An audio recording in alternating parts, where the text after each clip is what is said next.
Friends, എല്ലാവർക്കും online ക്ലാസ്സിലേക്ക് സ്വാഗതം. ഇന്ന് നമ്മൾ ഡിസ്കസ് ചെയ്യുന്നത് അടിസ്ഥാന പാഠവലി ക്വസ്റ്റ്യൻ പേപ്പറാണ്. അപ്പോൾ എല്ലാവർക്കും അറിയാം 6 പ്രവർത്തനമാണുള്ളത്. അതിൽ ആദ്യത്തെ പ്രവർത്തനം നിർബന്ധമാണ്. 2 മുതൽ 6 വരെയുള്ള പ്രവർത്തനങ്ങളിൽ 4 പ്രവർത്തനങ്ങൾക്ക് മാത്രം ഉത്തരം എഴുതിയാൽ മതി. ഇനി ആദ്യത്തെ ചോദ്യം നോക്കാം. പ്രവർത്തനം 1 വായിക്കാം, എഴുതാം.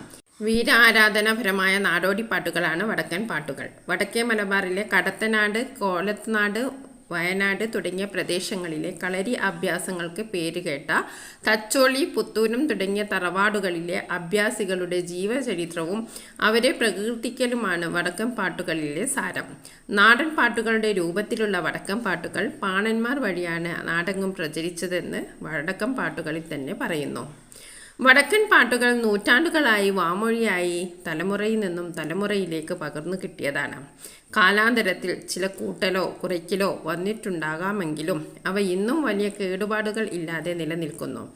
17 18 നൂറ്റാണ്ടുകളിലാണ് ഇത് രചിക്കപ്പെട്ടിട്ടുള്ളത്. എന്നാൽ ഇതിലെ കഥാപാത്രങ്ങൾ അതിനു മുമ്പ് ജീവിച്ചിരുന്നവരാകാം. തച്ചോളി മാണിക്കോത്ത് മേപ്പയിൽ എന്ന തറവാട്ടുകാരും പുത്തൂരം വീട് എന്ന തറവാട്ടുകാരുമാണ് ഇവരിൽ പ്രമുഖർ. ഇവരെക്കുറിച്ചുള്ള വീരകഥകളാണ് വടക്കൻ പാട്ടുകളിൽ അധികവും. അങ്ങനെ തച്ചോളി പാട്ടുകളും പുത്തൂരം പാട്ടുകളും എന്നീ രണ്ട് പാട്ട് സമാഹാരങ്ങളുണ്ട്. തച്ചോളി ഉദയനൻ, ആരോമൽ ചേകവർ, ഉണ്ണി ആർച്ച, പാലാട്ട് കോമൻ, പാലാട്ട് കുഞ്ഞിക്കണ്ണൻ, ആരോമൽ ഉണ്ണി, പയ്യമ്പിള്ളി ചന്തു എന്നിങ്ങനെ ധാരാളം വീരകഥാപാത്രങ്ങളെ നമുക്ക് വടക്കൻ പാട്ടുകളിൽ കണ്ടെത്താം.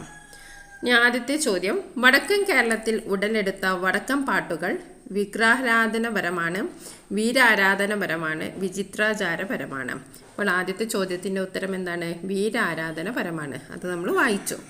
ഇനി അടുത്ത ചോദ്യം. വടക്കൻ പാട്ടുകളുമായി യോജിക്കാത്ത പ്രസ്താവന ഏത്? നൂറ്റാണ്ടുകളായി വാമൊഴിയായി പകർന്നു കിട്ടിയതാണ്. അത് ശരിയാണ്.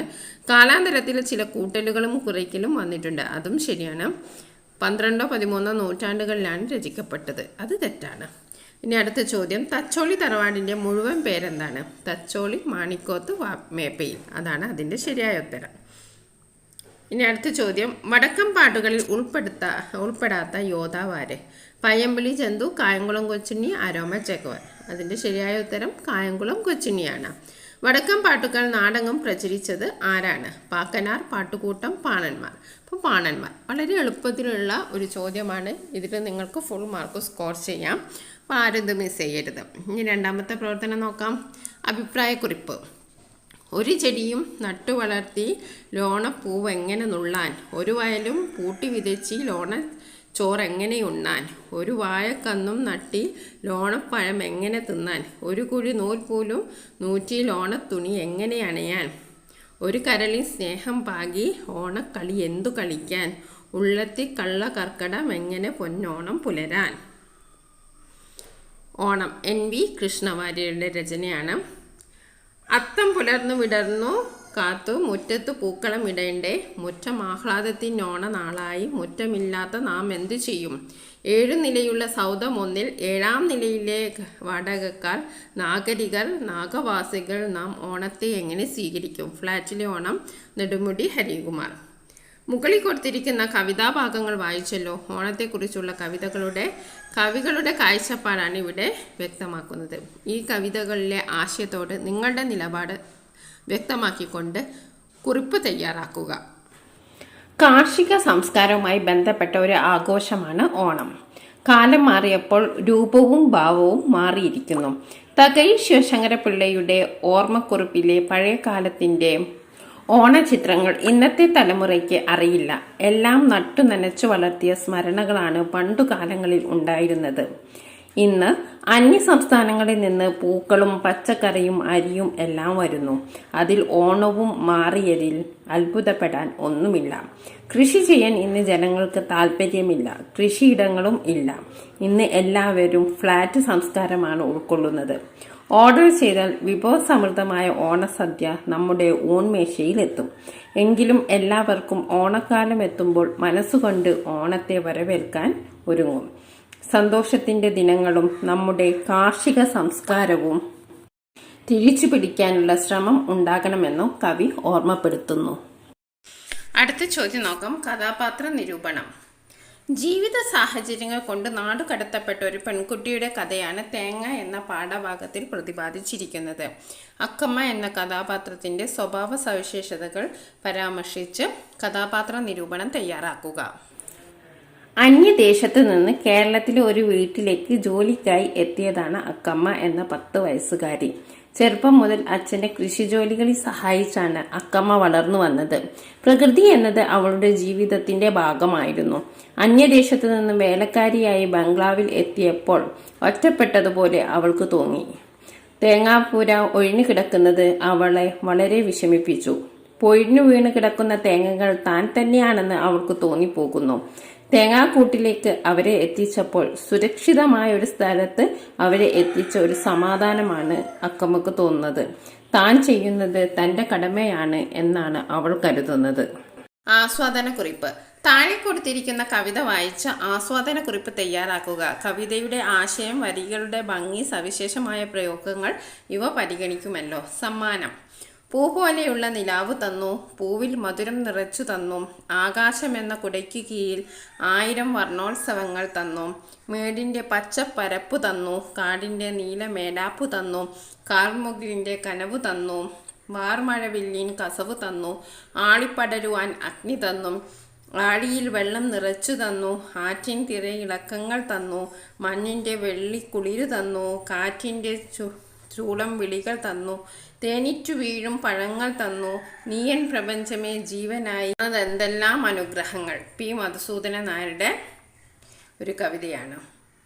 പ്രവർത്തനം 5. അപ്പോൾ ഈ കവിതയ്ക്ക് ഒരു ആസ്വാദനക്കുറിപ്പ് എഴുതാനാണ് പറഞ്ഞത്. ഇനി അടുത്ത പ്രവർത്തനം നോക്കാം. പ്രതികരണക്കുറിപ്പ്. തൊട്ടിലും താരാട്ടുമായി മകളെ ഉറക്കുന്ന പ്രകൃതിയെയാണ് സച്ചിദാനന്ദന്റെ വേഗമുറങ്ങൂ എന്ന കവിതയിൽ നാം കാണുന്നത്. മകളുടെ സ്വപ്നങ്ങളിൽ ജീവിതത്തിന്റെ പുതുമുളകൾ പൊട്ടിവിരിയും എന്ന മനോഹരമായ ദൃശ്യങ്ങളുടെയും പ്രയോഗങ്ങളുടെയും കവി വരച്ചു കാട്ടുന്നു. ഈ പ്രസ്താവനകളോട് നിങ്ങൾ യോജിക്കുന്നുണ്ടോ? നിങ്ങളുടെ പ്രതികരണം ഒരു കുറിപ്പായി എഴുതുക. സച്ചിദാനന്ദന്റെ വേഗമുറങ്ങൂ എന്ന കവിതയിൽ പ്രകൃതിയുടെ മാതൃഭാവമാണ് പ്രകടമാകുന്നത്. പ്രകൃതിയുടെ താള സൗന്ദര്യങ്ങൾ ഉൾക്കൊള്ളിച്ചുകൊണ്ടുള്ള മനോഹരമായ കവിതയാണ് വേഗമുറങ്ങൂ എന്ന കവിത. ഇവിടെ അമ്മ മകളെ ഉറക്കുകയാണ്. പ്രകൃതിയാണ് ഇവിടെ അമ്മ. പ്രകൃതിയുടെ മക്കളാണ് നമ്മളെല്ലാവരും. ആരുമില്ലാത്തവർക്ക് പ്രകൃതിയാണ് അമ്മ. അതുപോലെ തന്നെ പ്രകൃതിയാവുന്ന അമ്മ നിലാവായി മാറി നമ്മുടെ മനസ്സിന് ശാന്തി പകരുന്നു. പ്രതിസന്ധികളും പ്രയാസങ്ങളും നമ്മുടെ ജീവിതത്തിൽ ഇരുട്ട് നിറയ്ക്കുമ്പോൾ അതിനെ തരണം ചെയ്യാൻ വെളിച്ചമായി എത്തുന്നത് അമ്മയാണ്. ഇവിടെ പ്രകൃതിയാവുന്ന അമ്മ തങ്ങളുടെ മക്കൾക്ക് വഴി കാണിക്കുന്നു. അടുത്ത ചോദ്യം, ജീവചരിത്രക്കുറിപ്പ്. കേരളത്തിന്റെ സാംസ്കാരിക പാരമ്പര്യത്തെയും സൗന്ദര്യത്തെയും പ്രകീർത്തിക്കുന്ന കേരള ഗാനത്തിന്റെ രചയിതാവായ ബോധേശ്വരനെ കുറിച്ച് നിങ്ങൾക്കറിയാവുന്ന കാര്യങ്ങളും ചുവടെ ചേർക്കുന്ന സൂചനകളും കൂട്ടിച്ചേർത്ത് ഒരു ജീവചരിത്രക്കുറിപ്പ് തയ്യാറാക്കുക. സ്വാതന്ത്ര്യ സമര സേനാനി, വാഗ്മി, കവി, സാമൂഹിക നവോത്ഥാന പ്രവർത്തകൻ. പിതാവ് പുത്തൻവീട്ടിൽ കുഞ്ഞമ്പിള്ള, മാതാവ് ജാനകിയമ്മ. ജന്മസ്ഥലം നെയ്യാറ്റിൻകര. പ്രവർത്തനങ്ങൾ: തിരുവനന്തപുരത്ത് നിന്ന് പുറപ്പെട്ട വൈക്കം സത്യാഗ്രഹ ജാഥയുടെ സൂത്രധാരൻ, തിരുവിതാംകൂറിലെ ഐത്തോച്ചാടന കമ്മിറ്റി കാര്യദർശി.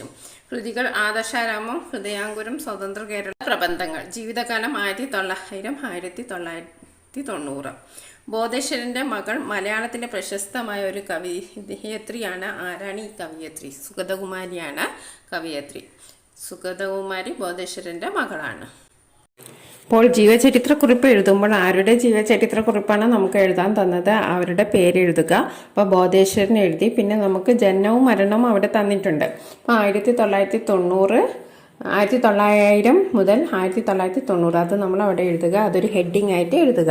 ഓക്കെ, ഇനി നമുക്ക് എന്തെല്ലാമാണെന്ന് നോക്കാം. സ്വാതന്ത്ര്യ സമര സേനാനി, വാഗ്മി, കവി എന്നീ നിലകളിൽ പ്രശസ്തനായ ബോധേശ്വരൻ 1900 ഡിസംബറിൽ തിരുവനന്തപുരത്തിനടുത്തുള്ള നെയ്യാറ്റിൻകരയിൽ ജനിച്ചു.